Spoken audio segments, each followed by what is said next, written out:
Bem, convido você primeiramente a se colocar de pé mais uma vez, se sentou. É bom a gente não mexer muito nesse calor, né? Porque senão essa coisa esquentar.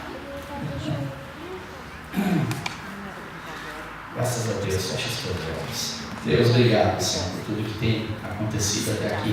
Nós temos certeza, Deus, que o Senhor tem operado desde as 5, Senhor, que nós estamos aqui no ensaio, tem sido tão bom. Nós podemos louvar, nós podemos tocar, nós podemos ter essa liberdade que nós temos na Tua presença, Senhor. E agora eu te peço, Senhor, fala conosco através da Tua palavra. Pai, que o Teu Espírito ministre, continue falando, Senhor, como tem falado até agora. E que no nosso coração essa palavra ela venha, Senhor, a germinar, Deus. E que nós possamos frutificar, Senhor, frutos que possam ser úteis ao Teu reino, Deus. É o que nós te pedimos, Deus. É o que nós te agradecemos. No nome de Jesus. Amém, Senhor. Amém. Glória a Deus. Eu convido então você já a abrir tua Bíblia, continuando em Lucas, capítulo 15. Nós vamos ler o final do que nós lemos semana passada, continuando até o final do capítulo hoje.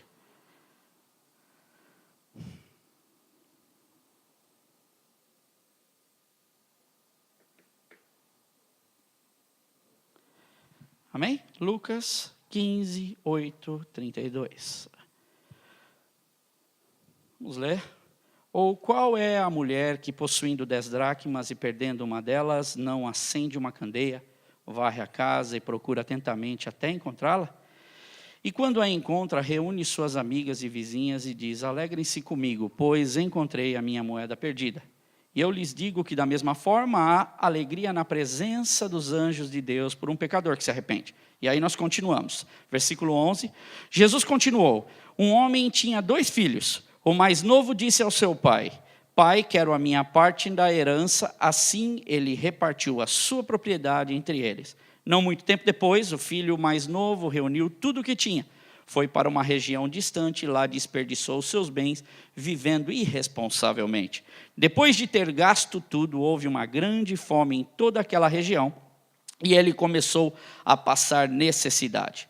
Por isso foi empregar-se com um dos cidadãos daquela região, que o mandou para o seu campo a fim de cuidar de porcos. E ele desejava encher o estômago com as vagens de alfarrobeira que os porcos comiam, mas ninguém lhe dava nada. Caindo em si, ele disse: quantos empregados de meu pai têm comida de sobra e eu aqui morrendo de fome?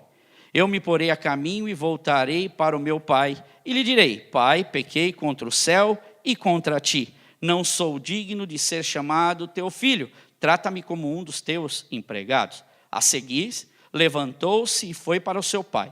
Estando ainda longe, o seu pai o viu e, cheio de compaixão, correu para o seu filho e o abraçou e beijou. O filho disse: pai, pequei contra o céu e contra ti. Não sou mais digno de ser chamado teu filho. Mas o pai disse aos seus servos: depressa, tragam a melhor roupa e vistam nele. Coloquem um anel no seu dedo e calçados nos seus pés. Tragam um novilho gordo e matem-no. Vamos fazer uma festa e comemorar. Pois este filho estava morto e voltou à vida. Estava perdido e foi achado. E começaram a festejar. Enquanto isso, o filho mais velho estava no campo. Quando se aproximou da casa, ouviu a música e a dança. E então chamou um dos servos e perguntou-lhe o que estava acontecendo. Este lhe respondeu: seu irmão voltou, seu pai matou um novilho gordo, porque o recebeu de volta são e salvo. O filho mais velho encheu-se de ira e não quis entrar. Então seu pai saiu e insistiu com ele. Mas ele respondeu ao seu pai: olha, todos estes anos tenho trabalhado como escravo ao teu serviço e nunca desobedeci às tuas ordens. Mas tu nunca me deste um cabrito para eu festejar com os meus amigos. Mas quando volta para casa esse seu filho, que esbanjou todos os seus bens com prostitutas, matas o novilho gordo para ele. E disse o pai: meu filho, você está sempre comigo, e tudo que eu tenho é seu. Mas nós tínhamos que comemorar e alegrar-nos, porque este seu irmão estava morto e voltou à vida, estava perdido e foi achado. Amém? Creio que esse não sei, para mim, eu posso dizer, acho que foi a parábola que eu mais ouvi na minha vida de cristão. Eu acho que de todo mundo, não é? Nós já conhecemos várias parábolas, mas eu acredito que essa parábola do filho pródigo é talvez a mais conhecida, ou é a mais conhecida de todas as parábolas. E nós temos trabalhado, meus irmãos, nesses dias, a respeito exatamente desta questão do capítulo 15, que fala sobre... O primeiro tema que eu trabalhei foi olhando para o céu. Segundo tema, a alegria do céu. E agora nós vamos continuar com esse tema, olhando para o céu, olhando para Deus. Não olhando para as nossas circunstâncias, mas olhando para aquilo que Deus nos chama para que a nossa atenção esteja. Que é estarmos, não é? Lembrando que nós somos peregrinos nessa terra. Nós somos forasteiros nesta terra. E o nosso lar é no céu. Nós não podemos perder de forma alguma esse foco. Porque se nós perdemos o foco de que o lar é no céu, nós começamos a cometer um grande erro, porque há muitas pessoas, inclusive dentro da igreja, que põem o seu foco aqui na terra. E essa terra ela não é para sempre. Essa terra ela vai padecer. Essa terra vai passar. Tudo que a gente tem, tudo que você conquistou, a casa talvez que você comprou, o dinheiro que você tem no banco, o seu carro, as tuas coisas, tudo isto vai passar. Mas nós sabemos que as palavras do Senhor não passam e aquilo que Ele diz é verdadeiro. E Ele se importa conosco, Ele se importa quando Ele traz palavras para nós mudarmos às vezes o nosso olhar em tudo que está acontecendo, olharmos e focarmos para o céu, olharmos para Jesus. E nós vimos na primeira parábola, que foi a parábola do quê?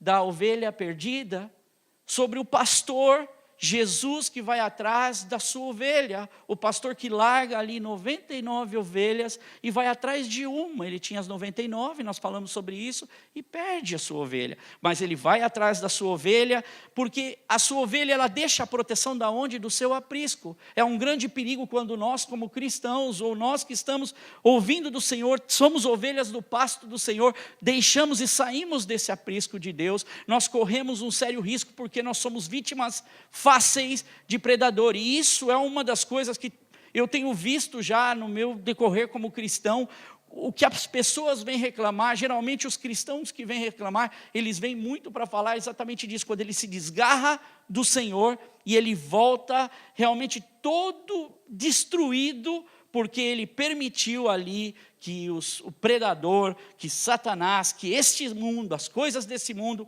amassem a vida dele. E Jesus, então, o pastor, aqui é uma grande referência de Jesus como pastor celeste, que larga, o pastor ele larga 99, ele larga a garantia dali das 99 e vai atrás de uma ovelha que não sabia nem onde estava.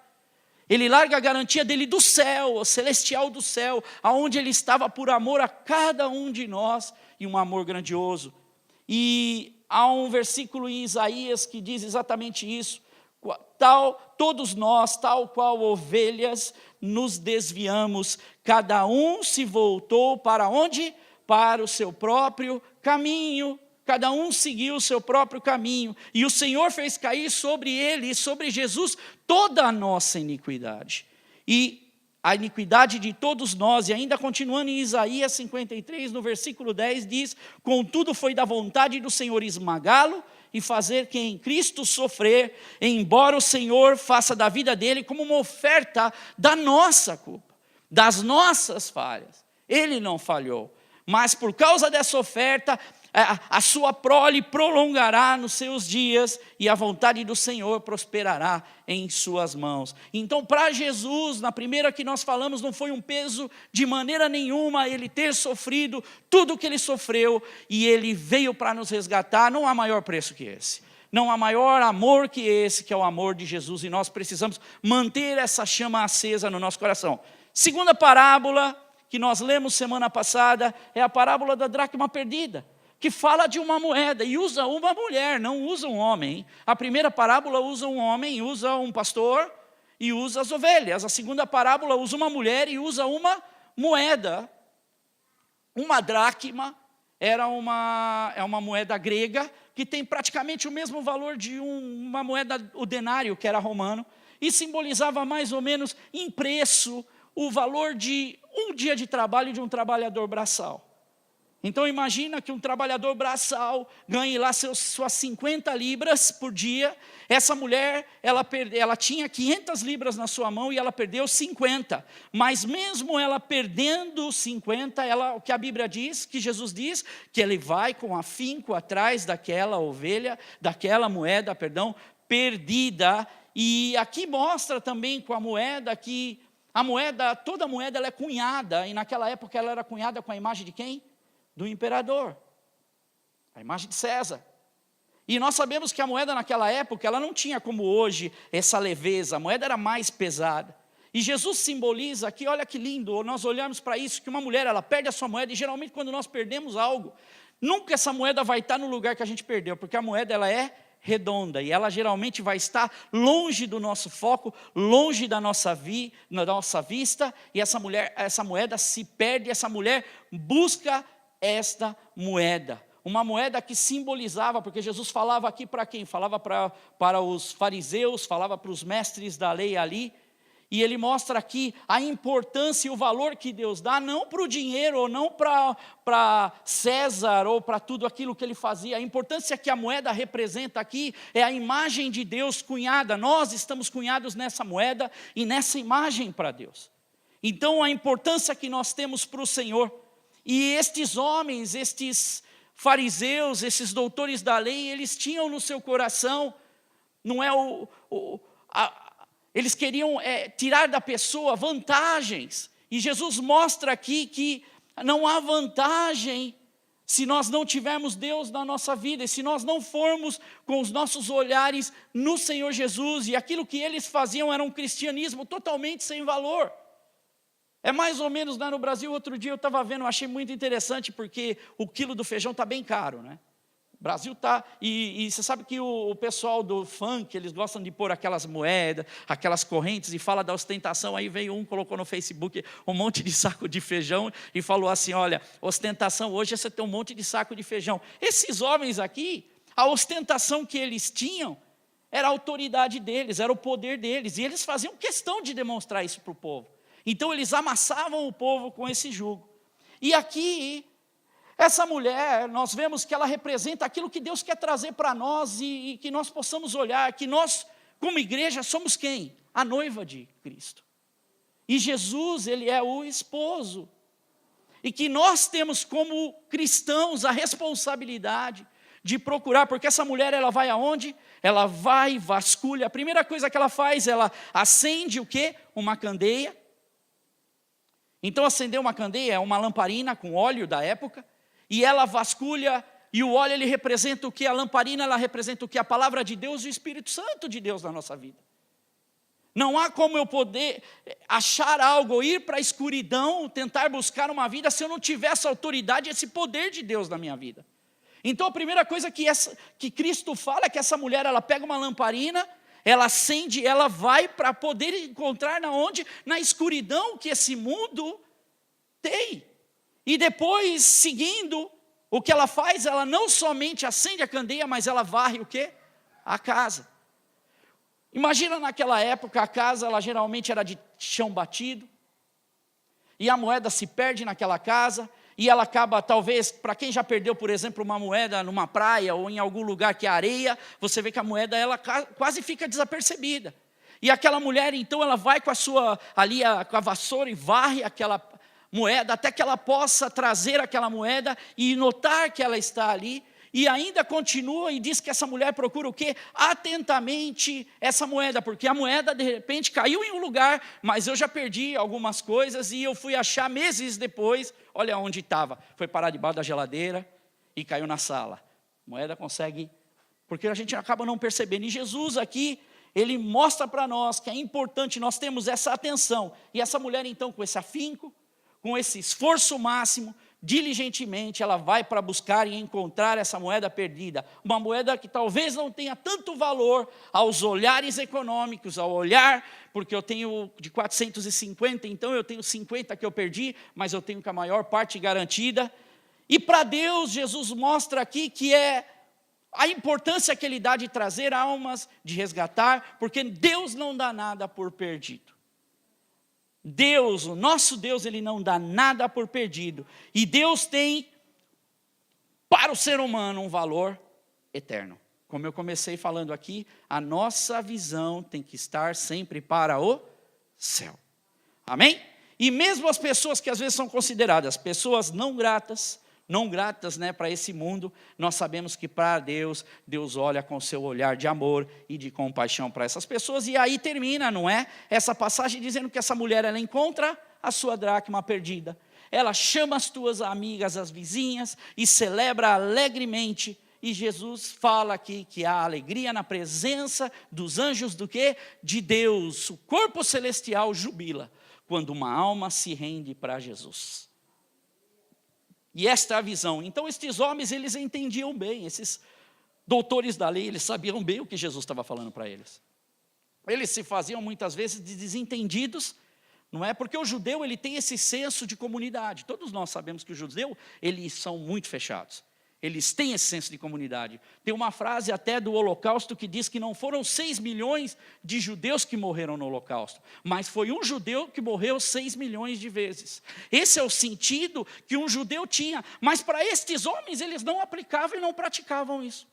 Olha que interessante, sabendo aquilo como judeu, como cultura, tudo aquilo que eles tinham, eles não aplicavam e Jesus chama a atenção. E uma parábola que é para aquela época, servindo para aquela época, ela transcende pelo reino espiritual de Deus para as nossas vidas também no dia de hoje. E a última parábola então, que é nessa que eu quero me concentrar nestes minutos, tem o filho pródigo. Figura principal é o pai.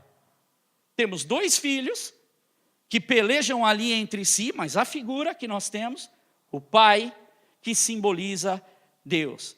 Filho pródigo, filho gastador, o filho esbanjador, aquele que gasta tudo aquilo que ele tem, não é? E há um erro se nós olharmos, por exemplo, para essa parábola com os olhos materiais. Nós olharmos para essa parábola e tentarmos tirar dessa linha aqui, nós estamos falando que o filho gastou tudo que ele tinha. Deus está querendo, Jesus está querendo que nós possamos entender que essa parábola, ela tem um valor espiritual grandiosíssimo.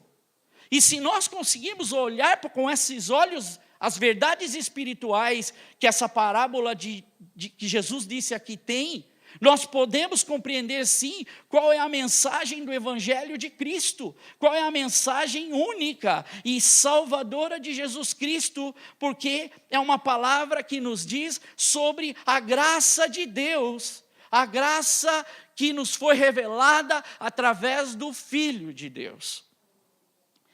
E essa mensagem é uma mensagem tão linda, porque ela vai além do que nós consideramos vida, ela vai para a nossa eternidade. Quantas aqui são mães?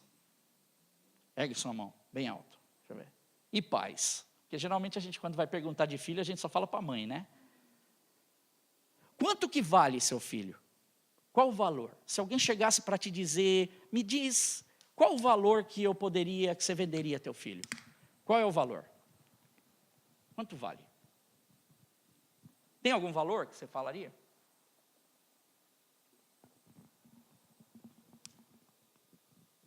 Um verdadeiro pai e uma verdadeira mãe não tem valor, né? Nós temos aquela passagem de Salomão, onde 2 mulheres ali brigavam, não é? E ele fala, então vamos fazer o seguinte, divide a criança no meio e cada uma leva para outra. Quem é que foi que falou, não, eu prefiro ver meu filho na mão de outra pessoa mais vivo do que ver ele morto.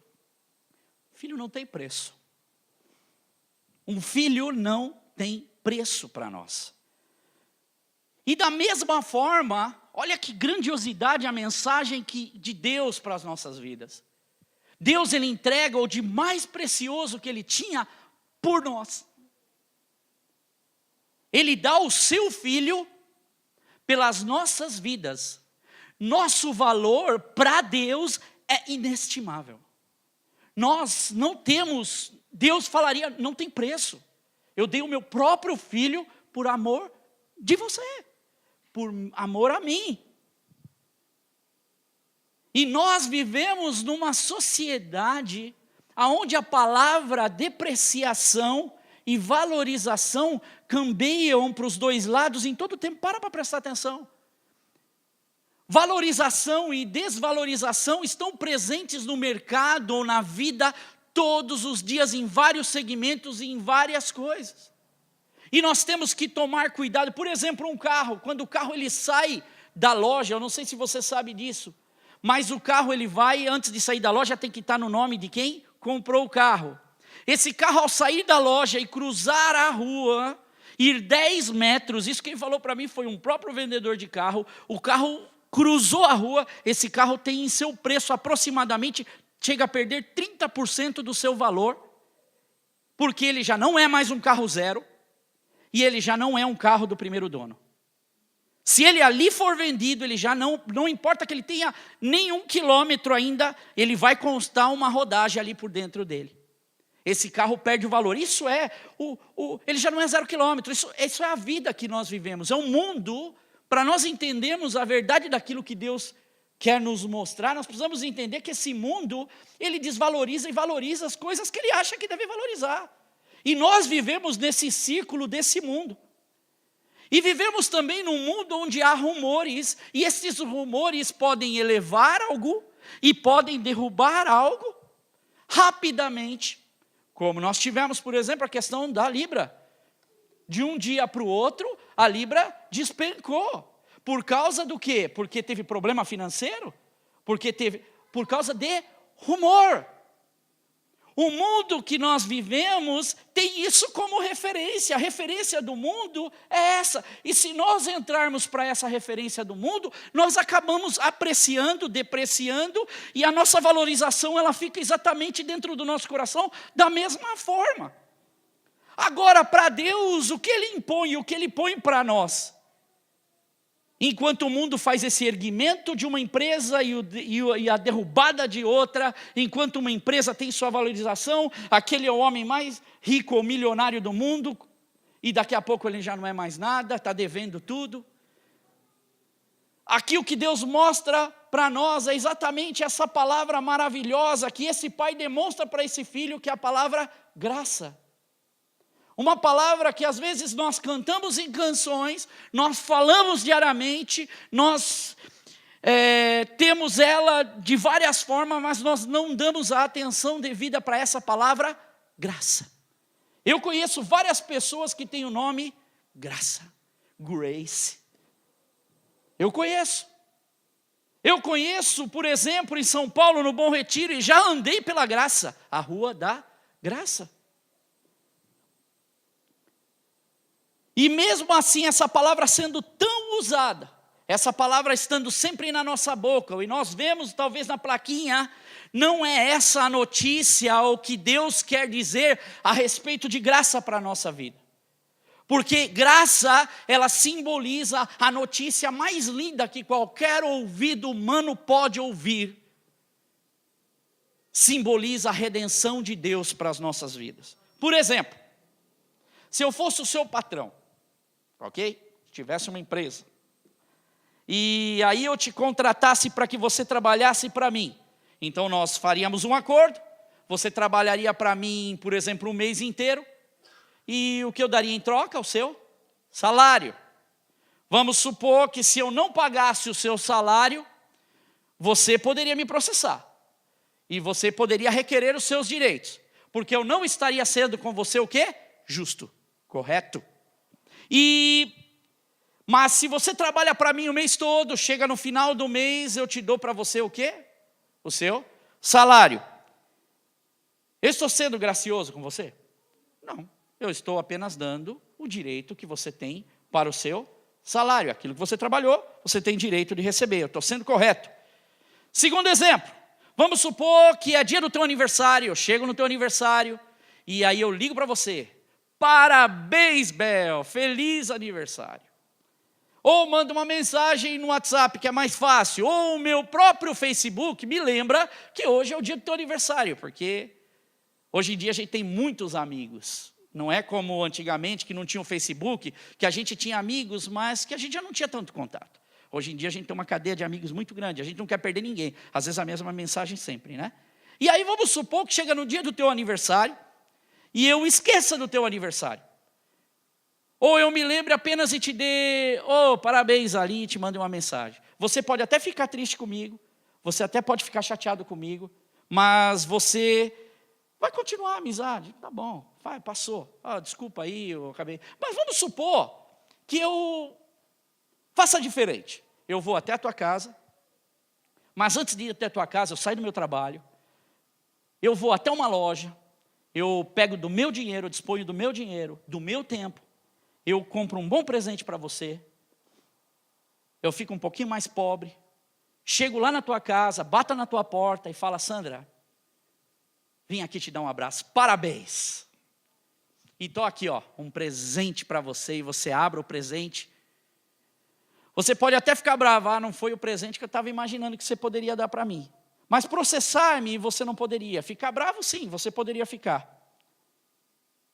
Se eu não desse o seu salário, você poderia me processar. Agora, vamos supor, um terceiro exemplo, que você não tinha emprego.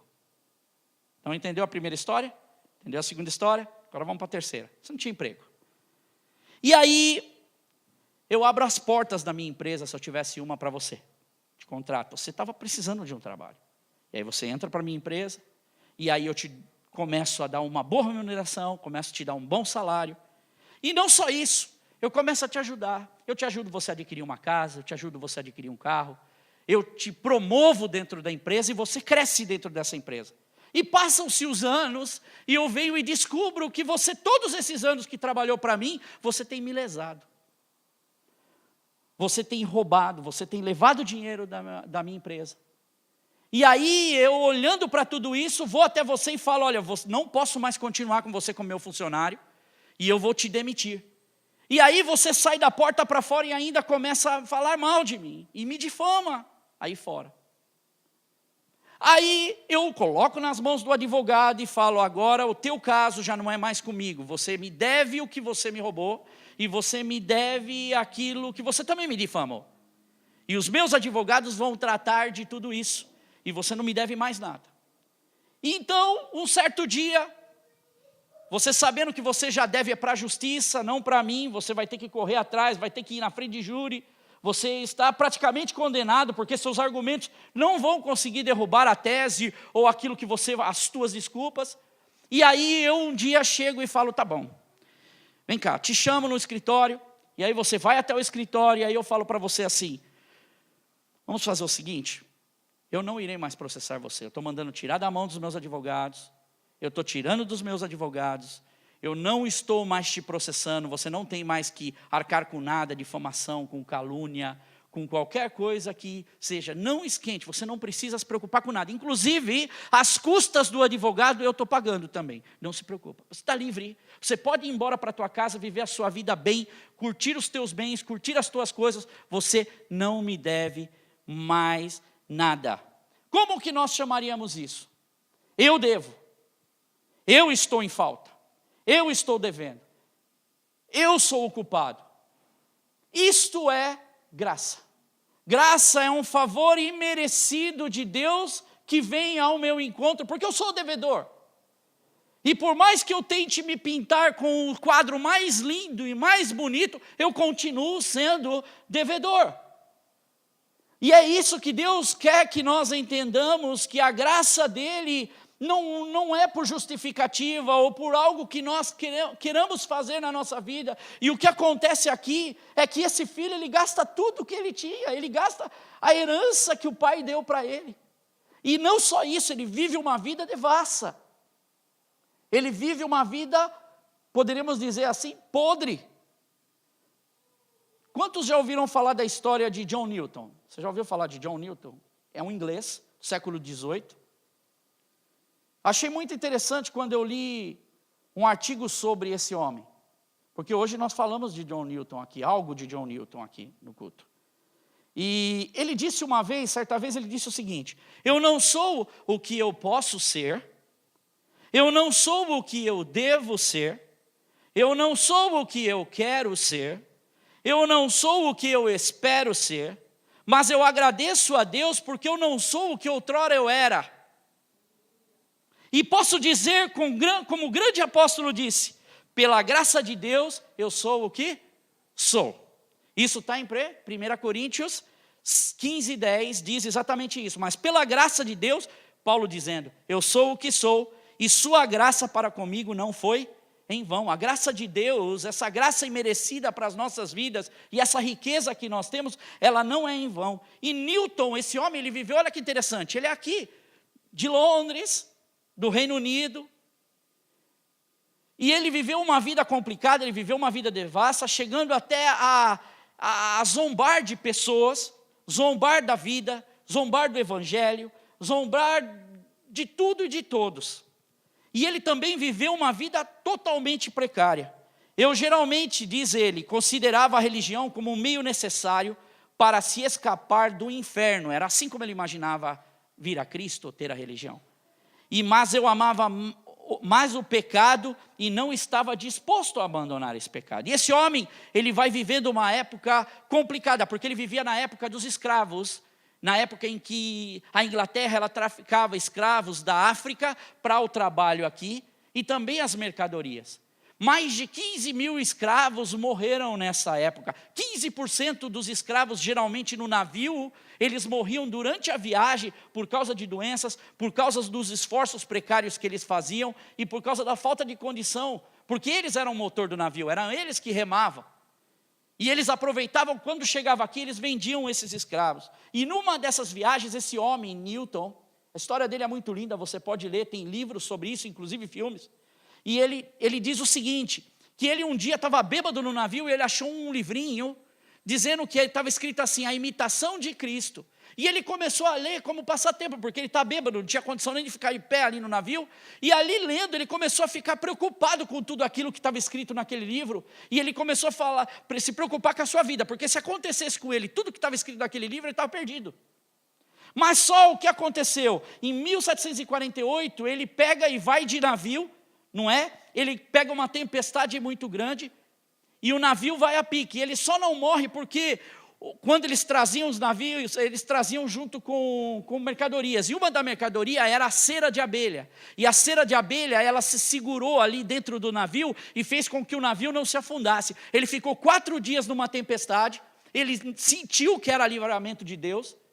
E nessa tempestade ele ficou, e depois da tempestade ele ficou 1 mês à deriva, até que ele conseguiu chegar em terra firme. Ele começou a ler o Novo Testamento, aí a pessoa fica preocupada. Ele começou a ler o Novo Testamento, aí ele começou a ir na igreja, mas mesmo assim ele continuou a sua vida devassa, ele não mudava os seus hábitos. E aí um dia, ele foi colocado como o primeiro piloto do navio que ele estava, comandante do navio que ele estava. E ali, enquanto ele fazia essa viagem, ele pegou pela segunda vez malária. E dessa vez ele viu a morte de frente, porque foi muito pior do que a primeira vez. E ele estava tão desconcentrado que aquilo estava acabando com ele. E ele começava a ver e algo começou a mexer dentro dele. Ele começou a lembrar de todos os livretos que ele viu. Ele começou a lembrar do Novo Testamento que ele estava lendo. E o Espírito Santo começou a trabalhar no coração dele. E mais tarde ele mesmo declarou o seguinte: eu penso que aquele foi o início do meu retorno para Deus, ou melhor, foi o retorno de Deus para mim. E contudo, eu só considero que eu vim mesmo a ser de Cristo muito tempo depois daquele momento. Então, quando ele estava nesse momento do navio, ele começa delirante, ele entrega a sua vida a Jesus e a vida dele começa gradativamente a mudar, ele começa a perder aqueles hábitos que ele tinha. Ele mesmo fala, eu não tinha problema nenhum de xingar as pessoas, eu não tinha problema nenhum de fazer coisa errada, eu não tinha problema nenhum de traficar seres humanos, mas à medida que Cristo entrou na minha vida, algo diferente aconteceu, e esse homem, ele se envolve, por exemplo, com um grande homem de Deus, que foi o Wilberforce aqui, que é do parlamento, em 1700, final de 1700, e ele entra contra a lei da escravatura. Em 1804, eles conseguem a abolição dessa lei no parlamento britânico. Esse homem mudou tanto a vida dele que ele foi um dos que guerreou contra aquilo que ele mesmo fazia, porque o Espírito Santo, essa maravilhosa graça, entrou na vida dele. Quando Deus ele entra na vida do ser humano, pode ser esse filho pródigo que está lá perdido, jogado às traças. Mas Deus ele transforma a vida do ser humano de uma tal forma que algo diferente acontece, uma luz desperta, como aquela mulher, ela consegue enxergar algo diferente. Algo diferente que nós não enxergamos se nós não estivermos com essa luz de Cristo. Porque nós podemos até aplicar a palavra, mas essa palavra ela não traz liberdade, ela não traz livramento, essa palavra ela não traz céu. E no final da sua carreira, uma das coisas que eu achei interessante, porque esse homem foi um homem de Deus, depois ele atuou 23 anos aqui como pastor, evangélico como pastor, e a palavra que ele ministrava, a palavra forte dele, que ele gostava de ministrar, é sobre a maravilhosa graça. E aí ele diz assim, no seu final de vida, a minha memória praticamente se foi, mas eu ainda consigo me lembrar de duas coisas, e para mim essas duas coisas me chamou a atenção, que eu sou um tremendo pecador, e que Jesus é um tremendo Salvador. Esse foi o homem que escreveu Amazing Grace.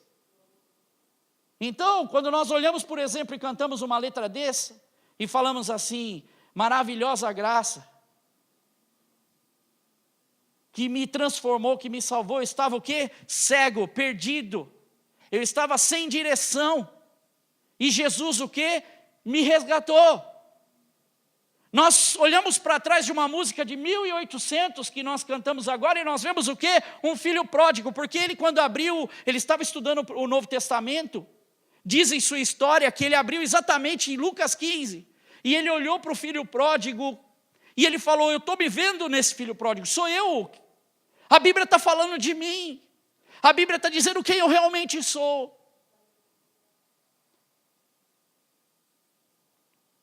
As más escolhas, quando eu busco os meus próprios interesses, eu caio num grande risco, porque nós temos a história aqui de dois filhos, um filho mais novo e um filho mais velho. Quando eu tento me justificar para Deus, eu saio de querer ser o filho, muitas vezes, o erro do filho mais novo, e eu caio no erro do filho mais velho. Eu ouvi um comercial esses dias que me chama muita atenção, eu fico só prestando atenção, porque tudo tem uma mensagem. E a mensagem era do carro novo. Hoje nós vivemos numa sociedade em que os filhos estão perdendo a direção do que é reino de Deus, do que é palavra de Deus, do que é visão de Deus. Aqui fala do filho pródigo, e se nós não tomarmos cuidado, as novas gerações vão se desviando aos poucos desse pai de Deus. E esse comercial, ele é muito interessante, talvez você tenha visto, eu só não me lembro se era menino ou menina, eu só fiquei tão prestando atenção na mensagem. A criança está dentro do carro, o adolescente, junto com o pai indo para a escola, ou com a mãe. Só que a mãe está levando a criança num carro velho. E aí, quando está passando na frente dos amigos, a criança, ela se coloca, não sei se você viu esse comercial, ela deita quase no banco do pai para os amiguinhos não verem o carro que ela estava. Já está com o pai ou com a mãe, que é uma vergonha, o pai e a mãe levando para a escola, porque é essa a mentalidade de hoje. E aí passa o segundo carro e a mesma coisa, a criança está ali e vai e se esconde dentro do carro, porque o carro é velho. Mas só que o terceiro carro é um carro que eles estavam anunciando, um baita de um carrão. E vem lá o filho com o pai todo feliz, os dois lá no carro, e passa na frente dos amigos, e o sonzão dentro do carro, e o pai todo feliz, e ele mostra para os amigos, amigo, a boca aberta.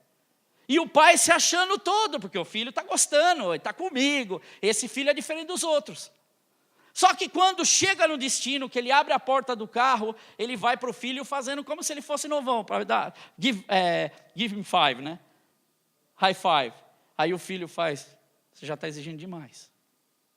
Eu só estou aqui com você porque você está nesse carro comigo, porque esse carro é bom, esse carro é novo. Essa é a mensagem que hoje nós temos. Essa é a mensagem subliminar que passa da importância, por exemplo, que um pai não tem, por exemplo, na vida de um filho.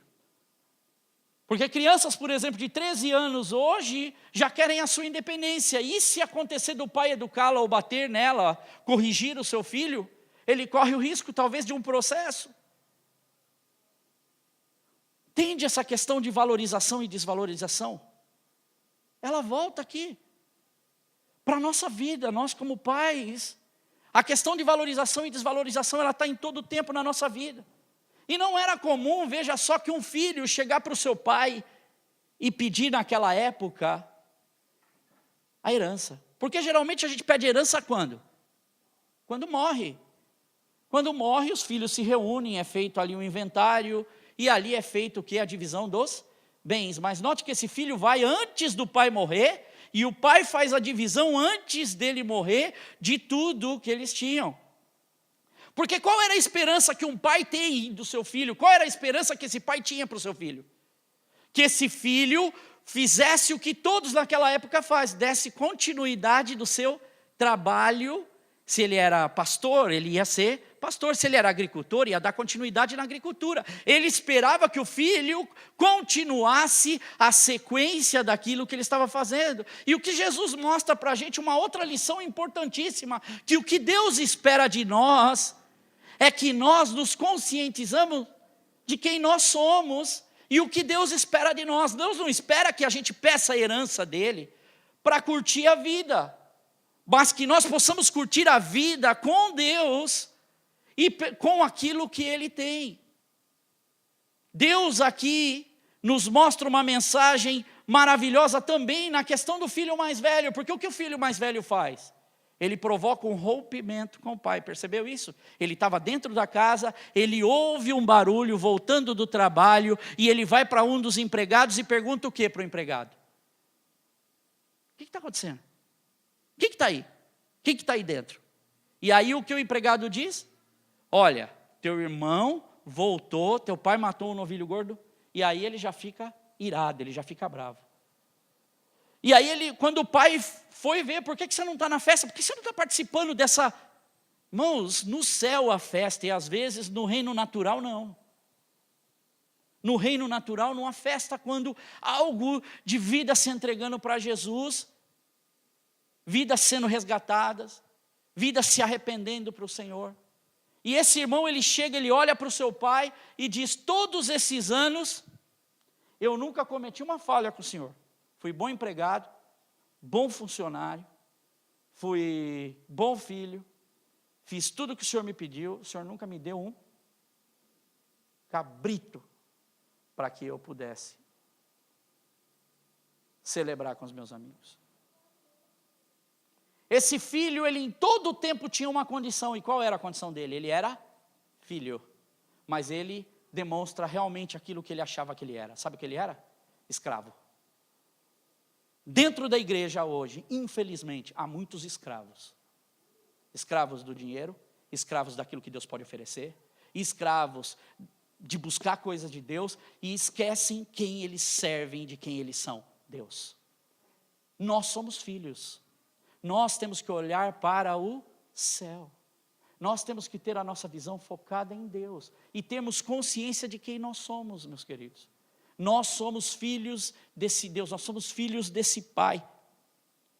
E infelizmente esse jovenzinho acaba olhando para o seu pai e achando então que ele era um escravo. E por que muitas vezes a igreja não está cheia de pessoas? Porque exatamente lá fora, muitas dessas pessoas que estão passando, batem no peito e acham que a situação está boa. Está confiando aonde? No seu braço forte. Confiam no seu poder. Mas o que Deus aqui nos mostra e nos chama é para que nós possamos nos abrigar na graça. Se é o filho mais novo, volta para casa. Se é o filho mais velho, entra na festa. Celebra com Jesus, celebra essa grande oportunidade que nós temos. Nós somos uma igreja livre, nós vivemos num país livre. Nós temos a oportunidade de estar aqui quantas vezes nós quisermos. É lógico que aqui tem o tempo, mas como irmãos nós podemos fazer isso. Mas nós temos que entender essa oportunidade que Deus nos dá. E esse jovem no final aí, quando ele estava ali, o filho mais novo, há algo interessante porque ele quer comer o quê? O que o porco comia. Sabe o que o porco queria comer? Vagens de alfarrobeira. Sabe o que é vagem de alfarrobeira? Vagem de alfarrobeira é tipo uma vagem mesmo. Aquela vagem de feijão meio grosso, aquela mais grossa. Aqui eu não lembro mais o nome, eu trabalho... Monstu, acho que alguma coisa assim eles chamam aqui. E é de sabor adocicado, mas você sabe para que eles usavam alfarrobeira? Não era só para os porcos. As famílias que não tinham condição de comprar uma comida, uma condição elevada, essa era a comida que eles tinham. Então era uma comida também para pobre, não era só para porco. Os pobres também comiam dessa comida. E o que ele fala? Ele sentiu vontade de comer o quê? As vagens de alfarrobeira. Ele sentiu vontade de comer o que o porco estava comendo. E ele teve o que o porco estava comendo. Até o que o porco estava comendo foi negado para ele. Ou seja, a pessoa diz para ele, olha, sinto muito, eu não vou deixar alimentar meus porcos para dar comida para você. E dessa forma existem muitas pessoas que estão nessa condição. E o que Deus nos pede aqui é que nós possamos voltar para o Pai. E é interessante esse encontro do filho e do pai também. Porque no encontro do filho, o Marcos que fala, eu acho muito engraçado. O Marcos brinca comigo, eu acho que o pai chegou assim, a hora que o filho veio, que ele agarrou o filho, que ele pula no pescoço do pai, ele foi tentar falar alguma coisa, é porque ele já foi ensaiando, né? Você já viu? Você percebeu? Que ele já fica falando, olha, eu vou... Sabe quando a gente está em falta com Deus? E a gente fica ensaiando, como é que eu vou chegar lá? Bem, eu vou falar, Deus, é assim, ó, Senhor, eu falei com o Senhor, mas o Senhor sabe, a carne é fraca.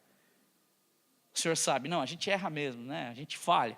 Então ele fica ali como uma peça de teatro ensaiando, qual que vai ser minha cara, como é que eu vou chegar diante do Pai.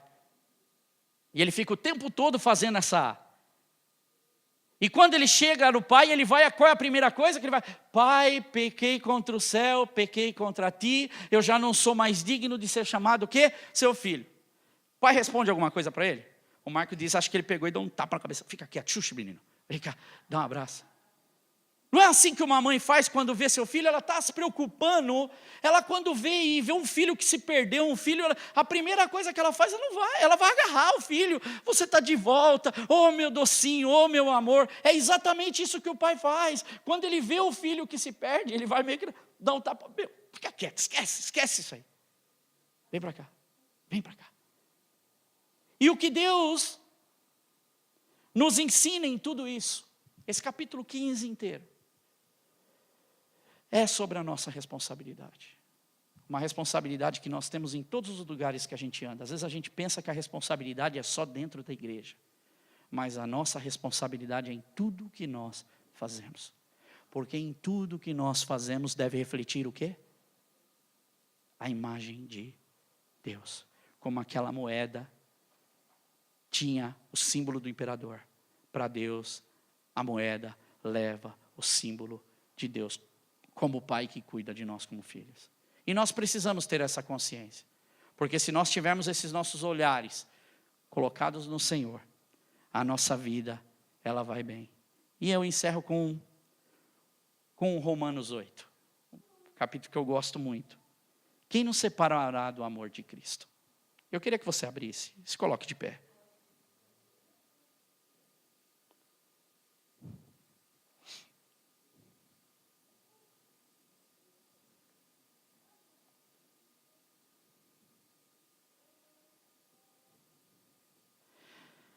Romanos 8,35 diz assim, quem nos separará do amor de Cristo? Será a tribulação? Ou a angústia? Ou a perseguição? Ou a fome? Ou a nudez? Ou o perigo? Ou a espada? Vai para o 38. Pois eu estou convencido de que o quê? Nem a morte, nem quem? Anjos, nem o quê? Demônios, nem o presente, nem o futuro, nem quaisquer poderes, nem altura e nem profundidade, nem qualquer outra coisa na criação será capaz de nos separar do amor de Deus que está em Cristo Jesus, o nosso Senhor. O mundo ele deprecia, o mundo ele desvaloriza, o mundo ele até valoriza quem não merece ser valorizado. Mas Deus, ele tem no seu amor. E tem uma música que eu queria até